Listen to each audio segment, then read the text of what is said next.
when we are nearing 50, when we were about to get our independence, there was a problem. According to the Mountbatten Plan, the entire Akhanda Hindustan was divided into three major sections. One where there were some areas which were governed by the British and which were going to be included in Pakistan.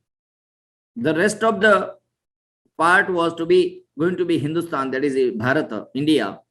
And there were independent princely states. And so far as that number is concerned, it was almost around 565 princely states, which were given the option that you can join Pakistan or India, or you can remain independent also. But that would have not been good for this country. This country, the nation, the Rashtra, as we call it, is not just a landmass surrounded by particular boundaries decided by the human beings. This Rashtra is a culture. So, the spirit of this Rashtra ecolates from each literate or illiterate, poor or rich, so-called white-skinned or so-called black-skinned people. Everybody, this Rashtra ecolates from who believes in the Indian culture. So that was to be brought together. And who else would have understood the importance of this Rashtra being geographically also together apart from Sardar Vallabhbhai Patel? So before I tell you about what he did apart from this, so briefly let me tell you, let me enlist the kind of other work that he had done. Of course, I will be going bit by bit on each one of them as per the time permission of the time. But Sardar was not the only, that was not the only work that he consolidated the entire, scattered India into one.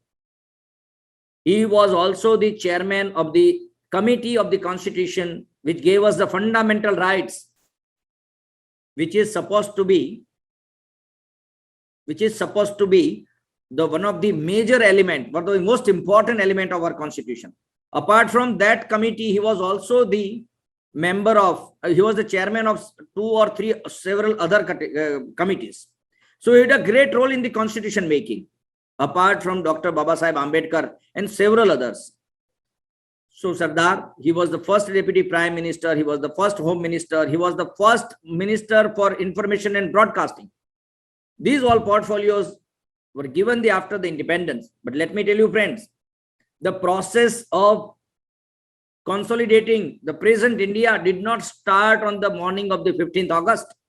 It had started long back. Even the British knew, and when Sardar came to know, okay, this is going to be the outline, this is going to be the blueprint of the independence and the partition of this great nation, then we should get ourselves awakened as early as possible before the actual date. So he was also made the minister for princely states. So these were the number of portfolios that this gentleman was handling, this great man was handling at the age of 75 and performing very well. Apart from this, Sardar has played a great role in agriculture development after the independence, the production of defense items, also in irrigation, creation of various dams, the irrigation tools that were required for the farmers. So there are several areas where Sardar had worked. But let me tell you, friends, before he came to the freedom struggle at the nation, he had already worked for 11 years in development of this city where I am sitting, that is Ahmedabad. So friends, Sardar Vallabhbhai Patel, जिन्होंने ये राष्ट्र को एक किया, उतना ही नहीं, वो deputy prime minister भी थे, होम मिनिस्टर भी थे, वो मिनिस्टर फॉर इंफॉर्मेशन और ब्रॉडकास्टिंग भी थे, and he was minister also for the princely state, रियासती डिपार्टमेंट जो खाता था उसके भी वो मिनिस्टर थे. Now let me start immediately. At least हम उस भारत के संतान हैं जिस भारत को एक बनाने वाले की तस्वीर हमारे सामने है, और आभार उस आदमी का जिन्होंने इस आदमी के बारे में सपना देखा और जिसका मेमोरियल दिल्ली में नहीं है, वो सरदार वल्लभ भाई पटेल का इतना बड़ा मेमोरियल हमारे गुजरात में नर्मदा डैम के पास, सरदार सरोवर डैम के पास स्टेच्यू ऑफ यूनिटी के रूप में बनाया गया। उधर एक बहुत बड़ा एग्जीबिशन भी बनाया गया है। मेरा यह सौभाग्य रहा है कि मैं इस स्टेच्यू प्रोजेक्ट की शुरुआत से उसके साथ जुड़ा हूं, और इससे भी ज्यादा सौभाग्य मेरा ये रहा है कि सरदार पटेल के जीवनी के बारे में रिसर्च करने का काम की जिम्मेदारी पूरी मेरे पर थी। And I was so happy. मैं दिल्ली गया, बंबई गया, पटना गया, नागपुर गया, पुणे गया, और सब जगह जाके सरदार के बारे में ये सब इंफॉर्मेशन कलेक्ट की है, और गुजरात के कई स्थानों पर भी गया, जो मैं आज आपके साथ कुछ उसमें से कुछ चीजें आपके साथ शेयर करने वाला हूं।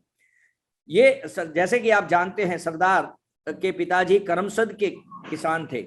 उनका नाम था झवेर भाई और उनकी माँ का नाम था लाडबा। लेकिन सरदार के जन्म हुआ था नडियाद में 1875 में। गांधी जी के जन्म के 6 साल बाद सरदार का जन्म नडियाद उनके मामा के घर हुआ था। सरदार और उनके भाई कुल और 5 भाई 1 बहन थी। ये सरदार का पुश्तैनी घर है जो करमसद में है। ये स्कूल है जहां से सरदार ने पढ़ाई की, वल्लभ भाई ने पढ़ाई की। ये उनकी तस्वीर है जब बचपन में, ये उनकी जवानी किशोरावस्था की तस्वीर है। उनके पिताजी की कोई तस्वीर उपलब्ध नहीं, लेकिन उनके भाई, ये 5 भाई उनकी माँ के साथ एक साथ इस तस्वीर में दिखाई देते हैं। हमने इस स्टैच्यू प्रोजेक्ट में सरदार की कई सारी तस्वीरें इकट्ठी की है, एक जगह पे इकट्ठी कर ली है। तो सरदार जब पढ़ाई करने वाले थे, बच्चों के लिए जानना जरूरी था कि सरदार का परिवार उतना पैसे वाला नहीं था।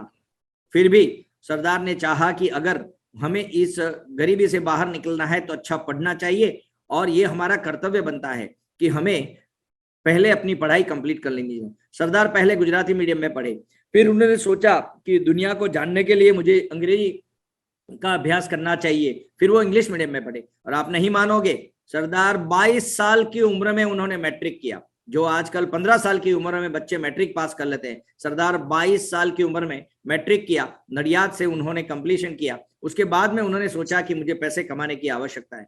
सरदार ने डिस्ट्रिक्ट प्लीडर, जो गवर्नमेंट एडवोकेट होते हैं डिस्ट्रिक्ट लेवल पे, जो एडवोकेट होते हैं डिस्ट्रिक्ट लेवल पे जो प्रैक्टिस करते हैं, उनकी जो परीक्षा होनी थी वो सरदार ने परीक्षा कॉम्पिटिटिव एग्जाम घर बैठ के पास किया। और 1900 मतलब कि उनकी उम्र 25 साल की उम्र में वो गोधरा प्रैक्टिस करने गए।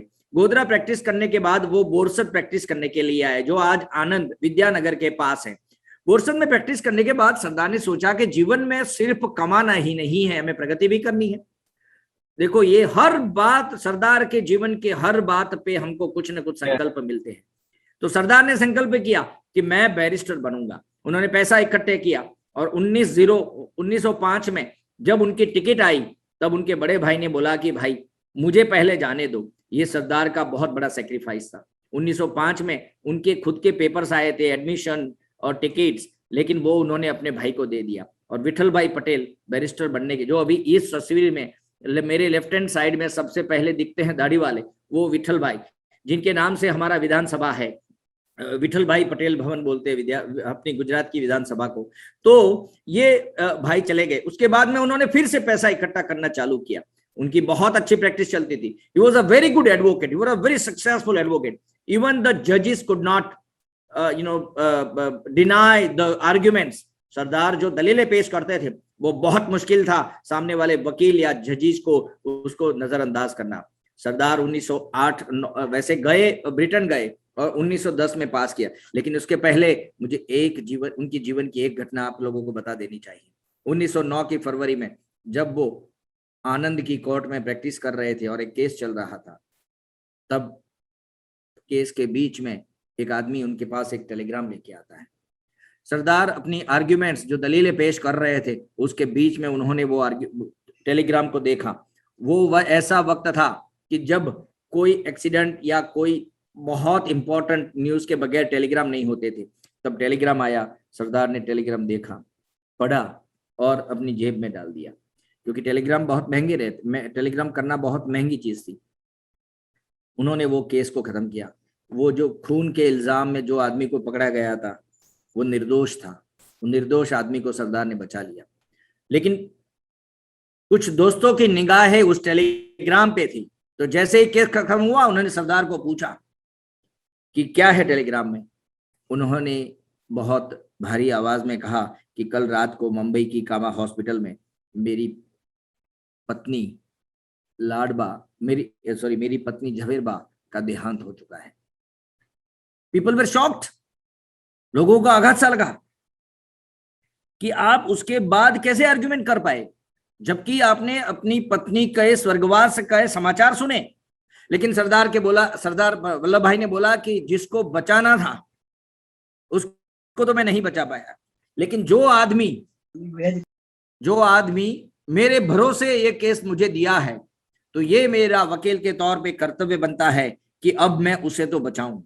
जो चला गया उसको तो मैं वापस नहीं लाता। ऐसी थी सरदार की कर्तव्य भावना। और देखो कितना बैलेंस माइंड था उनका। वो at the age of 33 he was so strong and committed. उनकी निष्ठा कितनी थी अपने व्यवसाय पे। और उसके बाद में 2010 में अपने वो 1910 में अपने 2 छोटे बच्चों को बंबई की कॉन्वेंट हॉस्टल में रख के वो लंदन चले गए। 3 साल का कोर्स उन्होंने सिर्फ 2.5 साल में खत्म किया और सरदार वापस हिंदुस्तान आ गए। वो बैरिस्टर बन चुके थे। आज के विद्यार्थियों को यह जानना जरूरी है कि सरदार जहां रहते थे उस जगह से उनकी कॉलेज करीब 12 माइल थी। सरदार पैदल जाते थे। सरदार सुबह सुबह में निकल जाते थे। दोपहर में कभी जरूरत पड़ी तो ब्रेड और दूध खा लेते थे। दूध का 1 गिलास और थोड़ा पाव खा लेते थे। लाइब्रेरी का बंद होने का जब टाइम आता था तब प्यून आके बोलता था कि भैया अब बंद करने का टाइम हो, आप निकलिए। तब जाके सरदार उधर से निकलते थे। तो ऐसे थे उनकी commitment towards the studies. He came first class first. Kheda जिले के एक छोटे से गांव से पड़ा हुआ, करमसद नाम के गांव से पड़ा हुआ ये लड़का युवा जब लंदन गया तब भी वो वहां फर्स्ट क्लास फर्स्ट आया। उनको 50 पाउंड का इनाम भी मिला। सरदार जब वापस आ रहे थे तब बंबई के जो चीफ जस्टिस थे, और ये रही लंदन की उस कॉलेज, और हमारे पास वो डिग्री वो काउंसिल का जो लीगल एजुकेशन का जो सर्टिफिकेट है वो भी हमारे पास है। वो आप देख सकते हैं स्क्रीन पे। This is the middle temple in London where Sardar did his barristry and then Sardar started his practice in Gujarat club. लेकिन गुजरात क्लब में अहमदाबाद कोर्ट, ये गुजरात क्लब है जहां सरदार काफी समय तक बैठे रहते थे। 1915 के आसपास साउथ अफ्रीका में सत्याग्रह नाम का एक गजबनाक टूल का आविष्कार करके एक कहने वाला हिंदुस्तानी कम वजन वाला बनिया हिंदुस्तान आ चुका था। वो आने वाले वक्त में हिंदुस्तान के स्वतंत्रता की नींव रखने वाला था। मोहनदास करमचंद गांधी। वो जब अहमदाबाद में आए तो उनके लेक्चर सुनने के लिए सरदार के साथीदार चलते थे। सरदार तो बैठे बैठे ब्रिज खेलते थे। उन्होंने बोला कि भाई ये महात्मा के पास आप लोग क्यों जा रहे हो, ये कोई आजादी नहीं दिला पाएगा। इनको जाके पूछोगे तो वो बोलेंगे कि गेहूं में से कंकर निकालो आपको आजादी मिल जाएगी।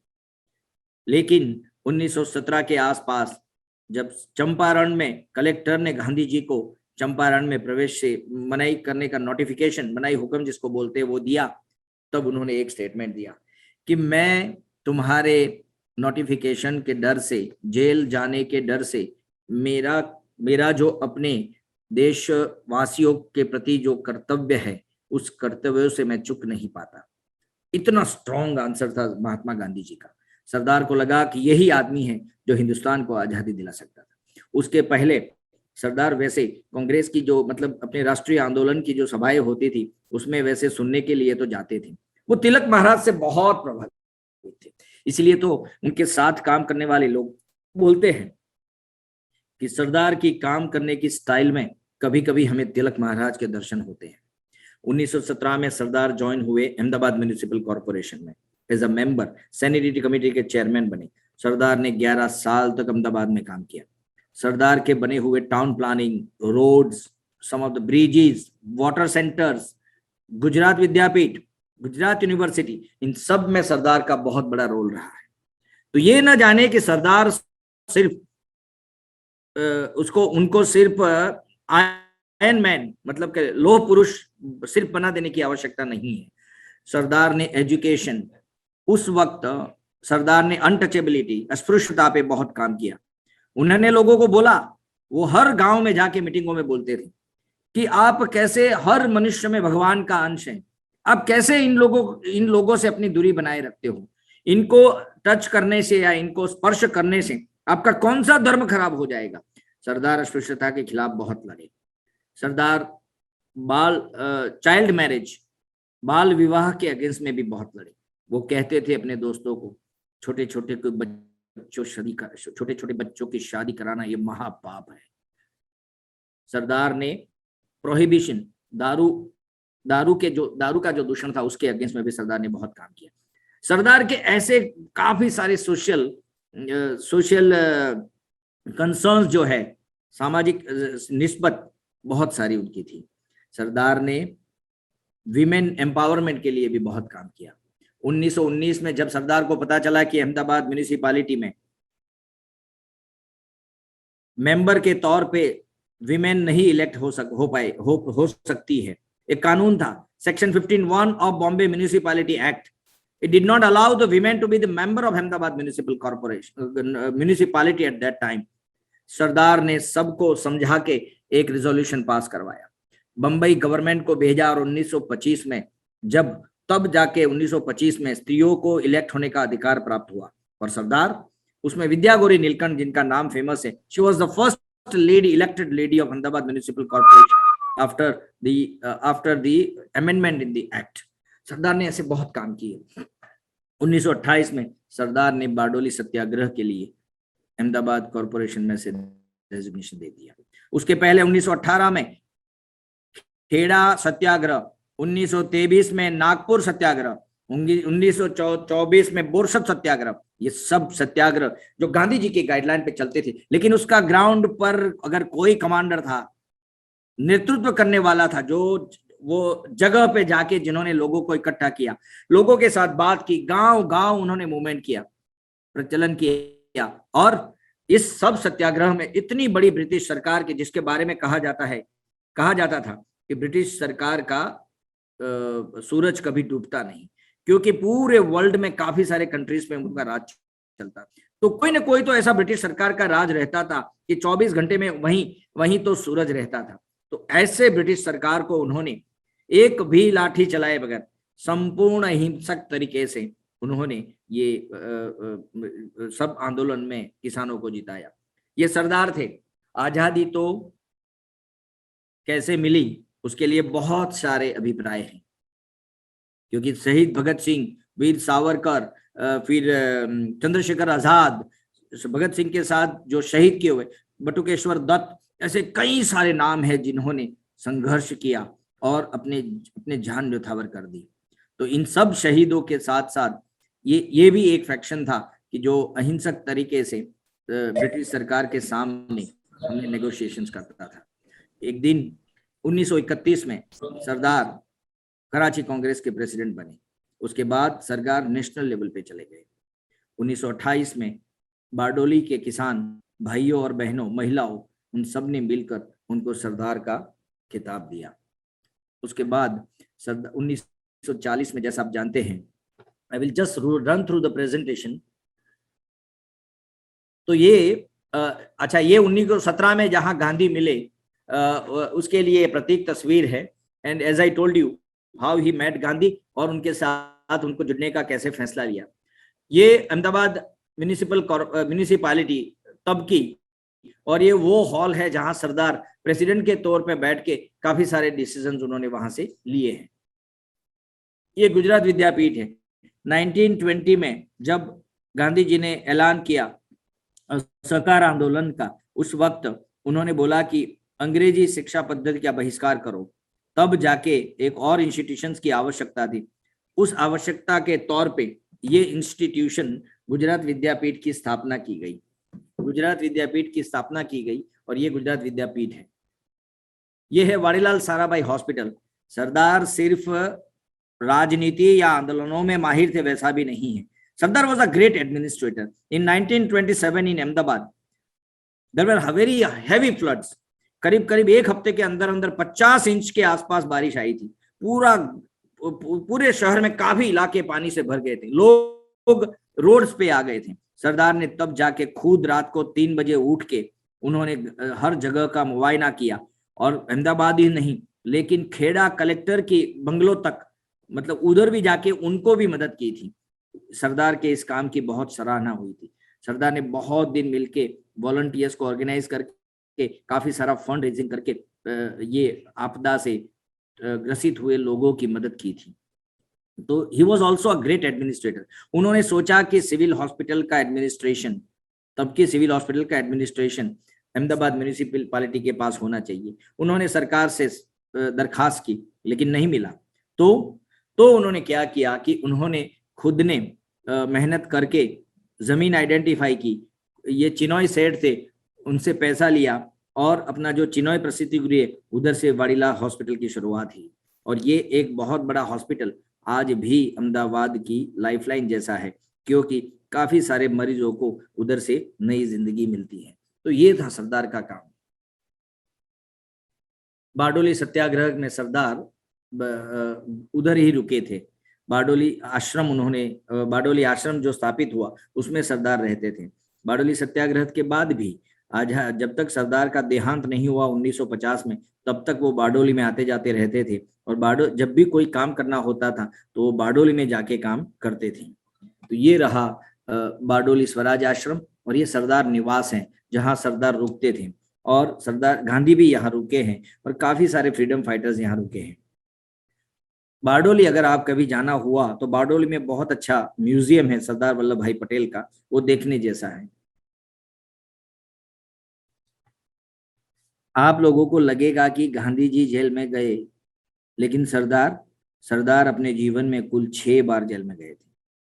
7 मार्च 1930 के रोज, जब 12 मार्च को दांडी मार्च की शुरुआत होने वाली थी, उसके पहले गांधी जी लोगों को जागरूक करने के लिए दांडी मार्च के मार्ग पर प्रवास कर रहे थे। आनंद विद्यानगर के पास एक गांव है रास, उसके पास है दूसरा गांव कंकापुरा। कंकापुरा में सरदार को जाके एक लेक्चर देना था। वो रास गांव में खाना खाने के लिए रुके। रास गांव में लोगों ने बोला कि हमको भी थोड़ा प्रवचन दे के जाओ। उस वक्त कलेक्टर थे अल्फ्रेड मास्टर, खेड़ा के कलेक्टर। उन्होंने सोचा कि अच्छा मौका है सरदार को पकड़ लेने का, और पहली बार नोटिफिकेशन के भंग के आरोप में सरदार को पहली बार जेल में पकड़ा गया। उस दिन मैं बात कर रहा हूं 7 मार्च 1930 की, जिस दिन सरदार को उस दिन शाम को दोपहर में पकड़ा गया। और जो टेलीग्राम उन्होंने भेजा है वो टेलीग्राम भी हमको महाराष्ट्र आर्काइव से, होम डिपार्टमेंट की फाइल से मिला है। देखो इसमें लिखा है इट इज 7 मार्च एट 5:40। ये टेलीग्राम भेजा गया है 1930 को, 1930 में। वो समय था, दांडी मार्च का महीना था।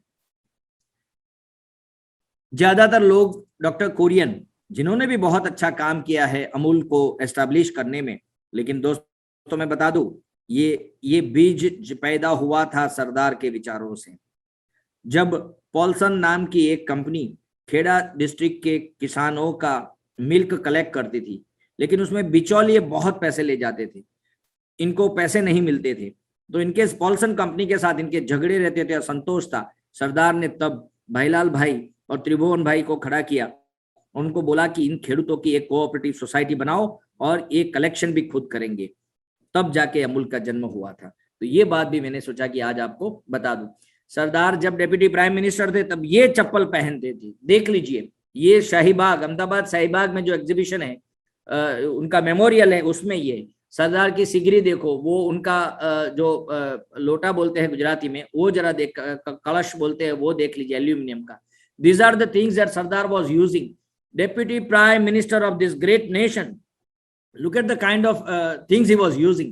ये टिफिन बॉक्सेस है उनके, जो ये घड़ी है जो यूज करते थे। इन सबको देख के हमें लगता है कि सिर्फ अच्छी अच्छी महंगी महंगी चीजों का इस्तेमाल करते हम महान नहीं बन सकते। महान बनने के लिए, अच्छे देश सेवक बनने के लिए ये हमारी प्राथमिकता रहे कि हम कम से कम पैसा खर्च करें और हमारा जीवन ज्यादातर सादगी पूर्ण हो। मैं नहीं चाहता कि आप अभाव में जियो, जहां कार की आवश्यकता वहां कार होनी चाहिए, लेकिन वो सिर्फ इस्तेमाल के लिए होनी चाहिए। ये ना हो कि हमको महंगी, जितनी महंगी कार उतनी अच्छी, इतने हम बड़े लोग। नहीं नहीं नहीं, ये कंसेप्ट सरदार के जीवन में नहीं था। इसीलिए शायद किसान का एक बेटा आज भी अमर है। ये उनकी कोटी है, ये उनके चप्पल है। ये पहला प्रधानमंडल था 1946 में, जब ब्रिटिशरों ने डिसाइड कर लिया था कि अब हिंदुस्तान को छोड़ के हम जाएंगे, तब उन्होंने लॉर्ड माउंटबेटन की चेयरमैनशिप में एक काउंसिल बनाया था। उस काउंसिल में भी सरदार को होम मिनिस्ट्री दी। सबसे बड़ी सरदार की अगर लड़त रही ब्रिटिशरों के सिवा, तो वो रही मोहम्मद अली जिन्ना के नेतृत्व में बनी मुस्लिम लीग से। वो पहले से हिंदुस्तान को हिंदू मुसलमान झगड़ों में बांटना चाहते थे। वो चाहते थे कि हिंदुस्तान से ज्यादा हम ले जाएं, हम धर्म के नाम पे एक देश बनाएं।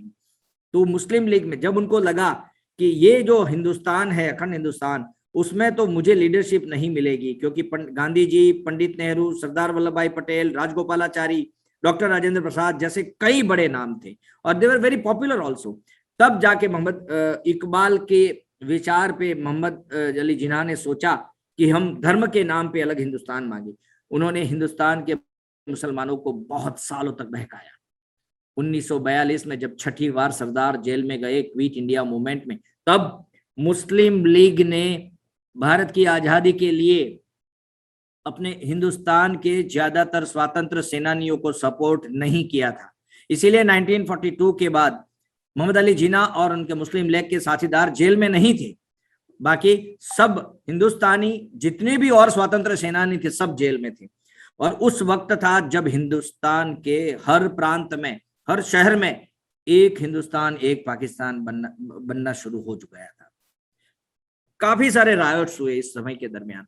जब सरदार 1947 में बने और उन्होंने सब राज्यों को बोला, पहले उड़ीसा गए, फिर कोल्हापुर गए, फिर मध्य प्रांत गए, फिर राजस्थान गए, काठियावाड़ गए, अलग अलग राज्यों को उन्होंने बोला कि तुम हमारे साथ जुड़ जाओ, और 562 रजवाड़े चले गए, हिंदुस्तान में शामिल हो गए।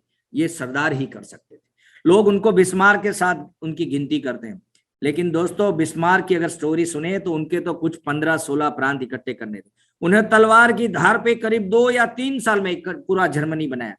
सरदार का जो काम था वो तो उससे कहीं जाना था।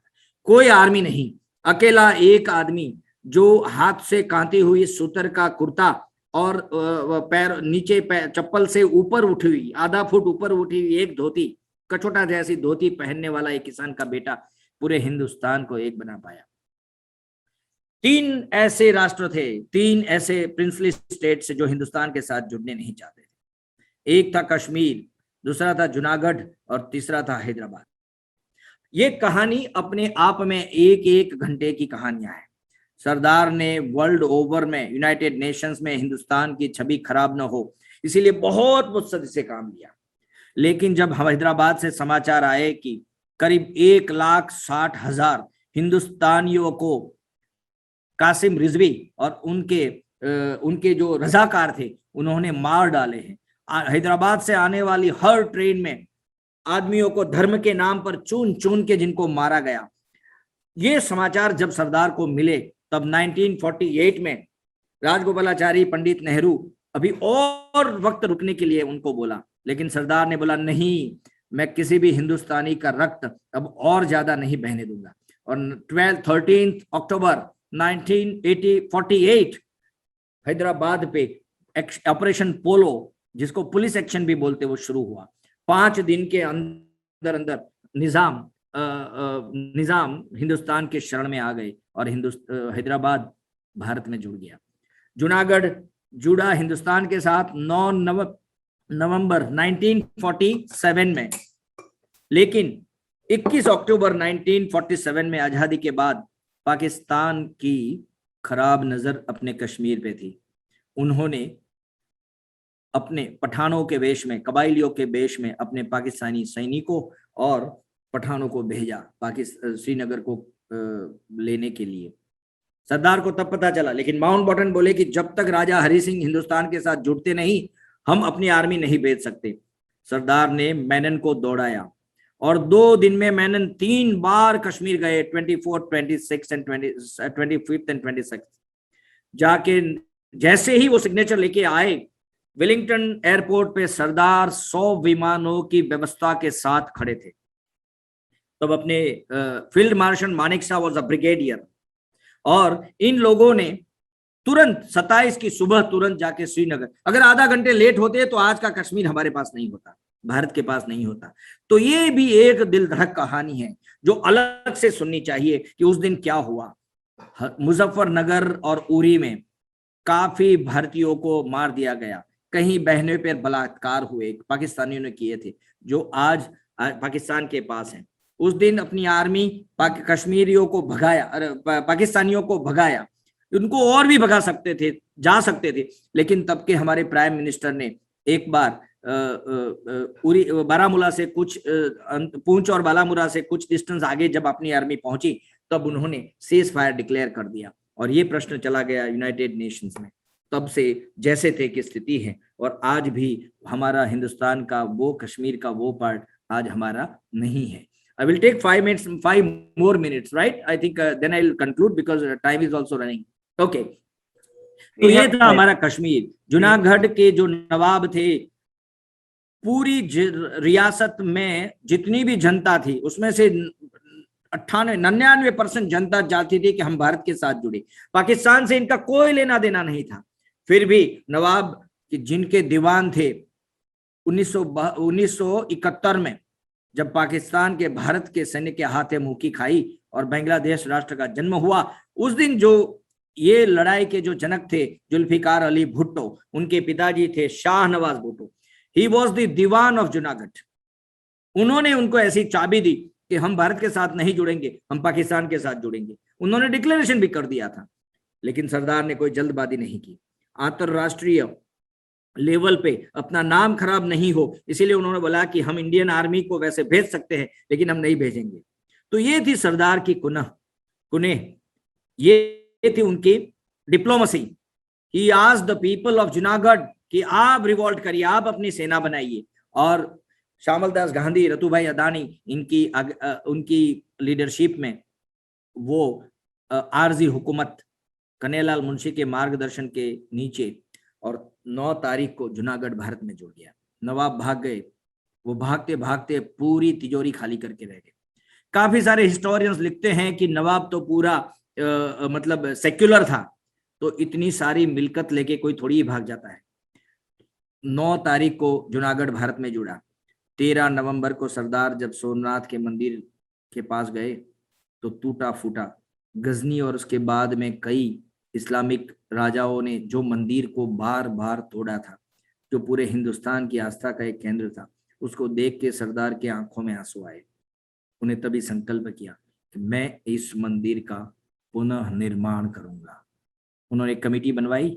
जब गांधी ने बोला कि इसके पैसे आप सरकार से नहीं लेना है, तब महाराजा ऑफ जामनगर जाम साहब ने तुरंत 1 लाख रुपए का डोनेशन की शुरुआत की। उसके बाद में पोरबंदर के नानजी सेठ ने भी काफी सारे पैसे, कन्हैयालाल मुंशी के अंडर में ये कमेटी बनी। और जो आज भव्य मंदिर देख रहे हैं, ये धार्मिक स्थान नहीं है, ये हिंदुस्तान के लिए पूजा नहीं है, बलि चढ़ाने का स्थान नहीं है, ये है हमारी आस्था और संस्कृति का प्रतीक। ये जब तक खड़ा रहेगा, हिंदुस्तान की संस्कृति और जो विश्व बंधुत्व की हम बात करते हैं, सबके साथ अहिंसा और प्रेम से रहने की बात करते हैं, उसका ये प्रतीक है हमारा सोमनाथ का मंदिर। तो इसमें भी सरदार का बहुत बड़ा रोल रहा है। ऐसे कई सारी चीजें हैं जो आज अगर एनालिसिस करने बैठो 2 घंटा और लगेगा, क्योंकि हमने बहुत सारा रिसर्च किया है सरदार के जीवन पे। और कश्मीर, हैदराबाद, सरदार के उनके आने के बाद पूरा हिंदुस्तान एक हो चुका है। आज अगर गुजरात की जनता पानी से त्रस्त नहीं है, राजकोट में जहां 3-3, 4-4 दिन में एक बार पानी आता था, वहां आज अगर हर रोज सुबह शाम पानी आता है, तो उसका कारण है हमारा सरदार सरोवर डैम। उसमें भी सरदार ने it is a visionary creation, it is a creation due to the vision of Sardar Vallabh Bhai Patel. तो सरदार खुद भी पढ़े लिखे, बहुत अच्छे, बहुत होशियार बैरिस्टर थे, दुनिया भी देखी थी, बहुत पढ़ते भी थे, लेकिन वो धर्म में भी इतनी ही आस्था रखते थे। इसीलिए सोमनाथ ही नहीं पर अपने व्यक्तिगत जीवन में वो भगवान में बहुत मानते थे। और ऐसा था ये हमारा लौह पुरुष, जिसने सिर्फ आजादी के बाद पूरे भारत को एक नहीं किया, लेकिन अपने जीवन का ज्यादातर समय जब उन्होंने संकल्प किया कि अब मैं वकीलात छोड़ दूंगा, उसके बाद उन्होंने जीवन की हर क्षण इस देश के, इस राष्ट्र के भविष्य के लिए, इस राष्ट्र की आने वाली पीढ़ियों के लिए, इस राष्ट्र के मजबूतीकरण के लिए उन्होंने पूरा जीवन काटा। तो ये this was, I will just run through the presentation and then we can have the questions if there are. ये मैं परिचय करवा दूं, ये है जब सरदार जब महाराजा ऑफ जयपुर के साथ है, ये राजा हरि सिंह है कश्मीर के, ये सोमनाथ का वो टूटा हुआ मंदिर है और ये भव्य मंदिर है जो आज सरदार और उनके जैसे और कई बाद में आए हुए राजेंद्र प्रसाद, अपने honourable prime minister Narendra Modi, Keshubhai Patel, इनके जैसे सबके प्रयत्नों से जो आज ये इतना खड़ा और भी सुंदर होता जा रहा है, ये भगवान सोमनाथ का मंदिर है। ये टूटा हुआ सोमनाथ का मंदिर, ये प्राण प्रतिष्ठा जब डॉक्टर राजेंद्र प्रसाद बैठे हैं परिवार के साथ और ये प्राण प्रतिष्ठा कर रहे हैं, उस वक्त की तस्वीर है 1951 की 11th में। ये सरदार और ये सरदार बलदेव सिंह है, द फर्स्ट डिफेंस मिनिस्टर। ये सिविल सर्विसेज, ये बात तो मैंने आपको बताई ही भी नहीं कि सरदार सिविल सर्विसेज जो थी उसके जनक भी, उसके फादर ऑफ सिविल सर्विसेज सरदार को गिने जाते हैं। ये सब नए नए सिविल सर्वेंट्स हैं, क्योंकि आजादी के बाद ब्रिटिश सरकार के जितने अधिकारी थे और जितने मुस्लिम अधिकारी थे, ज्यादातर वो पाकिस्तान में चले गए, तो हिंदुस्तान के पास ज्यादा अधिकारी नहीं रहते। तो इतना बड़ा तंत्र चलाने के लिए रिप्लेसमेंट तंत्र के नाम पे एक पूरा तंत्र खड़ा करना था, जो सरदार की विजन थी, जिन्होंने खड़ा किया। ये है सरदार सरोवर डैम, ये है जिंदा, ये मंदिर है सरदार की अपने राष्ट्र भावना का प्रतीक स्वरूप, ये मंदिर है सरदार सरोवर डैम। ये है वो सरदार जैसे जीवंत खड़े हैं। अगर आप उधर जाओगे, सरदार के सामने थोड़ी देर खड़े रहोगे, क्षण में जैसे आपको लगेगा कि अभी बोलेंगे, अभी चलेंगे। तो ये बहुत अच्छा मेमोरियल हुआ है, उधर जाओ। It is a place of meditation, it is a place of just standing for a while. इस देश के लिए हम क्या कर सकते हैं, उसी की प्रेरणा आपको वहां से मिलेगी। दिस इज द डैम सरदार।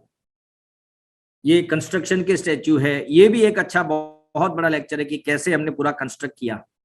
ये उनकी तस्वीर, चेहरे की तस्वीर कैसे बनाई, वो पूरा स्कैनिंग और फेस पे फेस कैसे बनाए। ये बहुत बड़ा फेस एग्जीबिशन का सीन है। ये ऑनरेबल प्राइम मिनिस्टर बैठे हैं, उनकी फिल्म देख रहे हैं। ये एग्जीबिशन है पूरा। ये लेफ्ट हैंड साइड में वो कमेटी है जो इन्होंने तय किया भारत और पाकिस्तान की। इसमें मोहम्मद अली जिन्ना भी है, सरदार बलदेव सिंह, कृपलानी जी, सरदार पंडित नेहरू। और एक बात मैं आपको बता दूं, ये राइट हैंड साइड में जो तस्वीर है, करीब 10 लाख लोग मारे गए थे उस वक्त। काफी सारे लोग मार गए थे, काफी स्त्रियों को अत्याचार सहन करने पड़े थे पाकिस्तान में, जो भारत आना चाहते थे। ये पार्टीशन का तस्वीर है। ये उस दिन रात का जब वंदे मातरम का गान हो रहा था 14 अगस्त 1947 को, उस तस्वीर है। ये तस्वीर है डॉक्टर राजेंद्र प्रसाद जो प्रेसिडेंट के तौर पे सरदार पटेल को शपथ दिलवा रहे हैं। और ये 15 दिसंबर 1950 के रोज मुंबई के बिरला मंदिर में ये महान आत्मा ने अंतिम सांस ली आज भी। और वो 3 दिन पहले उनको बंबई ले जाया गया था, क्योंकि वो बहुत बीमार चल रहे थे। गांधी जी की हत्या के बाद उनको जनवरी में हत्या हुई, मार्च में उनको हार्ट अटैक आया था। उसके बाद सरदार टूटते रहे, लेकिन देश को बचाने के लिए, देश को अच्छे से चलाने के लिए वो कुछ अपने इतने सारी शारीरिक यातनाएं सहते हुए वीर जिंदा रहे इस देश के लिए 1950 के 15 दिसंबर तक। और इस दिन सरदार का अंतिम सांस हुआ। So thank you. I think I have done justice. Yes, sir. I will enable chat so that people can put their questions. Yes.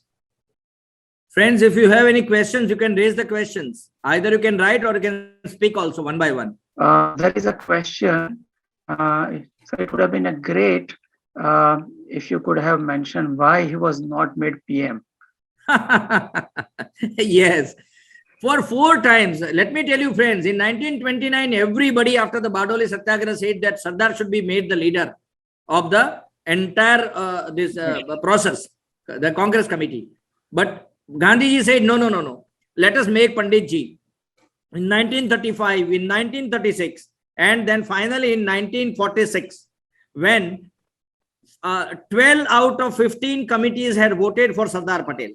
But unfortunately or fortunately, it was Mahatma Gandhi's decision that not Sardar, but let Jawaharlal Nehru be the Prime Minister of this country. Because I have read somewhere, Durga Das, one of the famous journalists and the author of Sardar stories, he has said that Gandhi ji thought that if I do not, अगर सरदार को नहीं बनाया गया तो सरदार कांग्रेस छोड़ के नहीं चले जाएंगे.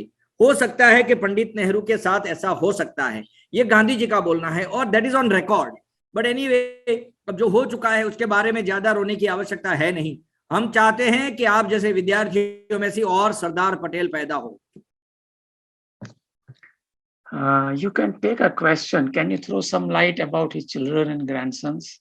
Yes, Sardar had two children. In 1904, his daughter Maniben Patel. ये मनीबेन पटेल वही लड़की थी कि उन्होंने पूरा जीवन सरदार के पीछे पीछे दे दिया. उन्होंने न शादी किया न अपना कुछ घर बसाया. ये लेडी 1989 तक जिंदा रही. उन्होंने सरदार के जिंदा रहते हुए कोई पोजीशन नहीं लिया. वो सरकारी, वो भी फटे हुए कपड़े पहनती थी. सरदार डेप्यूटी प्राइम मिनिस्टर बन गए.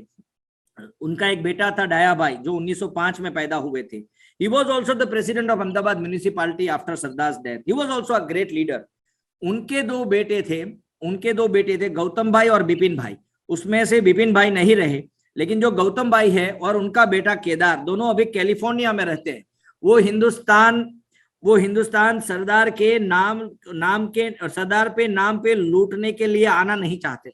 हमने जब उनको बोला कि आप आइए, हम आपका सम्मान करने चाहते हैं, तो उन्होंने बोला नहीं, हमारे great grandfather never thought, he never wished कि उनका परिवार सरदार के नाम पे कोई फायदा उठाए, इसीलिए हम यही आना चाहते. मैं आपको एक स्टोरी भी बता दूं. जब ये बिपिन भाई छोटे थे तब दिल्ली गए थे डेप्यूटी प्राइम मिनिस्टर के घर पे. तब उन्होंने बोला कि आपको यहाँ आना नहीं है, अगर कोई काम है तो बता दीजिए, पर मेरे घर आके आप मेरा जो सरकारी आवास है उसका लाभ लेने की आवश्यकता नहीं है, आप दिल्ली से दूर ही रहिए. Yes, somebody is asking, is there any book that contains the stories of integration? Yes. एक तो वीपी मेनन ने लिखा है, एक RIP सिंह ने बहुत अच्छी स्टोरी लिखी है, विश्वस्ता पब्लिकेशन दिल्ली से. वो स्टोरी ऑफ इंटीग्रेशन है, पूरा अच्छा लिखा है. अगर सरदार के जीवन में बारे में जानना चाहते हैं तो चंद्रकांत मेहता ने भी लिखा है, साथ में राजमोहन गांधी ने एक अच्छी किताब लिखी है. Yes, Kamya Jain, you have raised hand. What is your question, please? I'll have to allow them to. Acha, you have not allowed them. Okay, but let them write then. I can read. Yes, that's what we'll have to do. Yeah, I think that will be the better. Let me go through the questions again. Kamya has written, as committee voted 12 out of 15. 12 out of 15 the committees had voted. वो प्रांतिक समितियां थी जिन्होंने vote किया था, and that was the procedure as per the constitution of the Congress. It was a very rivalry never known so much, right? As per my thoughts, if we have followed the path of Sardar in spite of Gandhi, yes, there are opinions. Gandhi was a saint, but if you want to become an administrator, you have to become Sardar, right? So that is the difference between the two. But yes, saints are also required for the values. अपनी Hindu values के लिए गांधी जी ने जितना काम किया है उतना बहुत कम लोगों ने काम किया है. सो ये सत्य, अहिंसा, सदाचार, ये सब गांधी के वैल्यूज थे. To become a saint and to control the masses, to educate the masses, ये भी बहुत जरूरी था. पॉलिटिकल आजादी तो जरूरी थी ही, लेकिन साथ में अपनी स्पिरिचुअल आजादी की भी आवश्यकता थी. अपनी सोशल आजादी के लिए हमारे कई सारे ऐसे सोशल टेबूज थे जो हमको दूर करने थे. Yes, is there any book that I have answered? Is there any yes, which was opposed by Sardar Patel? Some book recommendation, I have recommended the books. Is there any book to see Sardar more information? Yes, you can read these books. As I have told you, there are several authors now. There are small books also, large, but Navjivan Press in Gujarat, Ahmedabad, it has got various books on Sardar Patel. Sardar agar PM bane hote, somebody has asked, Sardar Patel सल्ला ओम सल्ला. Okay, Sardar Patel अगर PM बनते होते तो ये तो देखो अभी तो एक कल्पना की बात हो जाती है इतिहास में. लेकिन एक बात मैं बता दूं, सरदार वाज अ ग्रेट एडमिनिस्ट्रेटर, क्योंकि वो जमीन से जुड़े हुए थे. वो सिर्फ शहरों से पैदा हुए लीडर नहीं थे, वो गोल्डन चम्मच के साथ पैदा हुए नेता नहीं थे, वो गांव से निकले हुए किसान थे और बहुत अच्छी इंटरनेशनल लेवल पे पढ़ाई भी की थी, अच्छा अंग्रेजी बोलते थे। हमारे पास काफी सारी उनकी स्पीचेस है, we have got the original videos of Sardar Patel, that is what we have. If you go to the statue of unity then you will be able to see. Yes Madanlal Bhansali, आप प्रश्न पूछ सकते हैं, Why is Gandhi ji considered father of nation and not Sardar Patel? ये ठीक है, father of nation तो ये तो नेशन आज 1947 में तो नहीं बना है। So I have my own reservation की महात्मा गांधी की मतलब ऐसे कई सारे पात्र, अपने को महात्मा गांधी जी को राष्ट्रपिता कहते बात बराबर है, लेकिन ऐसे इतिहास में कई सारे पात्र है अर्वाचीन प्राचीन भारत में कि जिन्होंने भारत को, पूरे भारत को दिशा दी है। जैसे शंकराचार्य जी ने एक दिशा दी है, कई सारे नेता है, जैसे डॉक्टर अंबेडकर की बात भी कर सकते हैं कि जिन्होंने, इतना पढ़ा लिखा आदमी जिन्होंने इस देश को बहुत अच्छी राह दिखाई, कॉन्स्टिट्यूशन में काफी सारे लोगों ने काम किया है। सरदार पटेल का भी काम बहुत इस बनने में, it was outstanding work. So people, yes Subhash Babu को हम कैसे भूल सकते हैं, जो आदमी ने भारतीय इंडियन नेशनल आर्मी खड़ी की थी। और ये कुछ इतिहासकार ऐसे भी मानते हैं कि ये इंडियन नेशनल आर्मी की जो ताकत बढ़, INA की जो ताकत बढ़ रही थी 1945 के बाद, जो बहुत सारे रिवॉल्ट्स हो रहे थे अलग अलग जगहों से, तब शायद अंग्रेजों को लगा कि भाई अब तो हमें हिंदुस्तान छोड़ना पड़ेगा। And that was one of the starting melting point that you can consider, is also according to me, that is also one of the points that Indian National Army की जो विक्ट्री थी, अलग अलग वो जो उनकी ताकत जो बढ़ रही थी, that was one of the reason.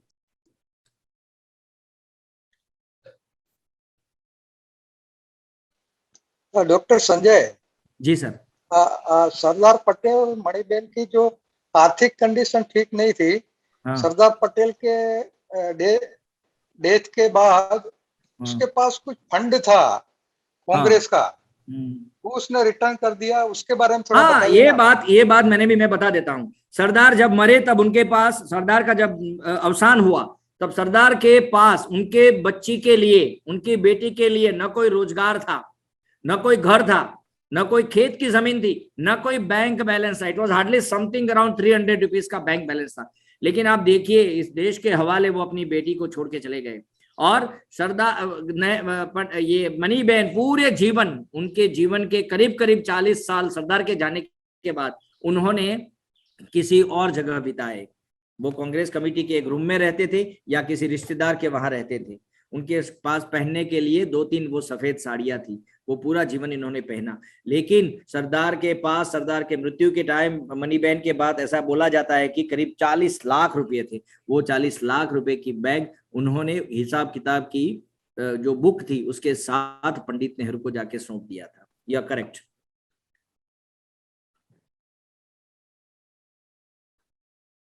Yes, अगर सरदार की बात कश्मीर के टाइम पे मानी होती और आगे निकले होते, क्योंकि उसमें क्या हुआ, एक्चुअली सरदार के पास सब रियासती थे, लेकिन पंडित नेहरू ने वड़ा प्रधान के तौर पे कश्मीर का जो मामला था वो अपने हाथ में ले लिया था। अगर सरदार के हाथ में होता तो मुझे लगता है पर्सनली कि इतना प्रॉब्लम नहीं होता। जो और आजाद कश्मीर का, जिसको अभी पाकिस्तान आजाद कश्मीर बोलता है, वो पार्ट अपने पास होता।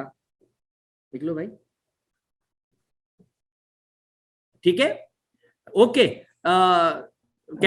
Can we conclude now? Yeah, maybe one or two questions you may take. Tell me. Subh Anam has raised a hand. Yeah. How can we do PhD on Sardar or other? You go to any new university and you find out. You will immediately, they will register you on Sardar Patel. You can give them your synopsis. पहले सोच लो, किसी professor से बात कर लो कि सरदार के जीवन के इस पहलू के बारे में मुझे PhD करना है, नहीं कही तो 5 मिनट, ठीक है। And you can do it. Any university will register. Even Dr. Baba Saheb Ambedkar will also allow you. But you should have done the masters. ऐसा कुछ यूनिवर्सिटी चाहती है कि मास्टर्स किया हो, तो गुजरात विद्यापीठ में कर सकते हैं, Gujarat university. You go to any university, the student consulting centre जो है वो आपको समझाएगा। एक क्वेश्चन जो काम्या बार बार पूछ रही है वो आप बोलो ना। She is saying, is it true that Gandhi wanted to make Muhammad Ali Jinnah president of India? Yes, it is very much true. which was opposed by Sardar Patel. Yes, yes, it was very much opposed. सरदार ने तो पाकिस्तान को धर्म के नाम पे अलग देने के लिए भी बोले हैं कि I do not want this India to be India to meet the partition, fate of partition, because but मैं बहुत भारी हृदय से ये अलाउ कर रहा हूं, मतलब ये इसमें सम्मति दे रहा हूं, क्योंकि मुझे हर शहर में हिंदुस्तान पाकिस्तान नहीं चाहिए. तो ये करेक्ट है कि जिन्ना को बनाना चाहते थे. I think the questions will keep coming. Yeah, it will take हम some. लोग let And us. friends, I have let me publicly give my number. Okay, so you can send an SMS if any institution, any gathering, any society, anybody wants to talk on Sardar, I would certainly find out time. Okay, and my life is only for Sardar. I don't charge anything.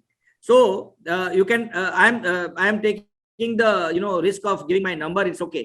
99 78 40 71 73.